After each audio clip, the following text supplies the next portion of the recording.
ওই পুলিশি পোশাকের শেষ পার পিস অল কমপ্লিট 200 টাকা 300 টাকা এইভাবে। পোশাক এবং অস্ত্র দুইটা মিলে আসলে ভাড়া সব মিলে এই বললাম 300 টাকা একটা ড্রেস ভাড়া।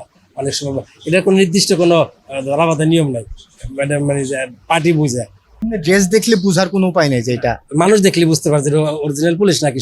পুলিশ এবং র্যাবের পোশাক কত করে ভাড়া? র্যাবের তো আমাদের কোনো পোশাক আমরা ভাড়া দিই না অ্যাকচুয়ালি, কিন্তু এমনি র্যাবের কালো প্যান্ট শার্ট আছে, ওটা দিয়ে আমরা র্যাব বুঝাই। কিন্তু অরিজিনাল র্যাবের পোশাক আমরা কোনো ছবিতে তেমন লাগাই নাই, আর এই যে ব্যবহার হয়ও নাই।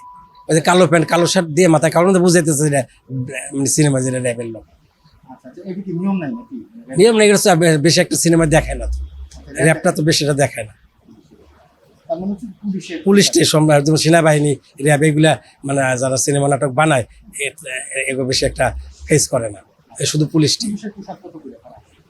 ওই পুলিশি পোশাকের শেষ পার পিস অল কমপ্লিট 200 টাকা 300 টাকা এইভাবে, মানে পার্টি বুঝে। আর অনেকে অনেক দিনের জন্য যদি নেয় কিংবা দূরে নিয়ে যায় তখন একটু কম রাখতে হয়। আবার একদিনের জন্য যদি নেয়, আবার অনেক পার্টি বিগ পার্টি আছে, গরিব পার্টি, সব পদ্ধতি আছে, জায়গা বুঝে বা। আসল পোশাক থেকে পুলিশের এই নকল পোশাকগুলো আসলে আলাদা করার উপায় কি? দেখে বোঝা যাবে কিভাবে যেটা নকল?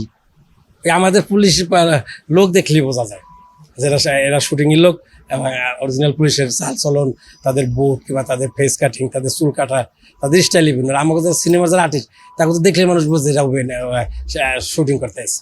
এই পার্থক্য, আর কোনো পার্থক্য নেই। এমনি ড্রেস দেখলে বোঝার কোনো উপায় নেই যে এটা মানুষ দেখলেই বুঝতে পারছে অরিজিনাল পুলিশ নাকি সিনেমার পুলিশ।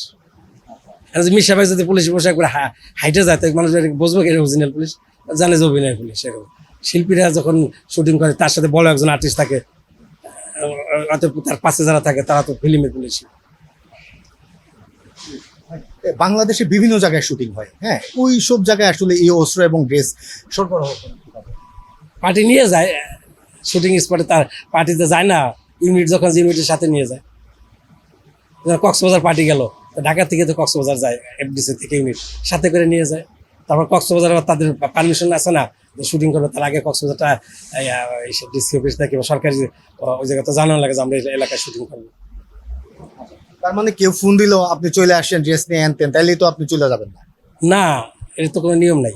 আর যাইতে বিশেষ ক্ষেত্রে যদি আমার এখন একবারে যে সাকিব খানের একটা ছবি আগুন ছবির একটা শুটিং হলো, ওই যে সাকিব ভাই করলো ছবিটা বোধহয় মুক্তি পায় না কি করতে পারি না।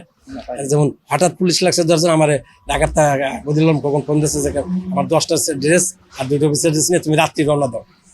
হ্যাঁ, আমার টিকিটে টাকা দিয়ে দিচ্ছে, গাড়িওয়ালার বইলে দিচ্ছে, ওই জায়গার থেকে আমি নিজে নিয়ে গেছি আর একজন লোক সাথে করে নিয়ে আবার শুটিং করে একদিন থেকে পরের দিন চলে এসেছি। ওটা বড় বড় ক্ষেত্রে ওই নর্মাল অচেনা লোককে যে সে ফোন দিলেই এই পোশাক যায় না। মানে বদলাম কখন ডাইরেক্টর শুটিং হইতেছে, আমার ইউনিটের লোক আছে সবাই, আমার এফডিসি সব পরিচিত 100 জনের উপর লোক আছে, সে জায়গায় আমার যাইতে তো কোনো সমস্যা নেই। এই আপনার পোশাক, আপনার কাছ থেকে ধরেন যে পুলিশের পোশাক এবং অস্ত্র নিয়ে কেউ ধরেন যে প্রতারণা করতে পারে মানুষের সাথে, এটার কোনো সুযোগ? সেই সুযোগ না, কারণ আমি প্রতারণার লোকরা তো ভাড়া দিই না। আমি তো আমার পরিচিত এবং যারা সিনেমা নাটকের সাথে ডাইরেক্টর প্রডিউসার কিংবা সব কিছু যাই না শুনে আমরা পোশাক বাদ আমাদের লোকও সে জায়গায় যায় এবং তারা শুটিং করে আবার ইউনিটের লোক মাইক্রো দিয়ে গাড়িতে নামাই দিয়ে যায়, এখান থেকে নিয়ে যায় আবার দিয়ে যায়।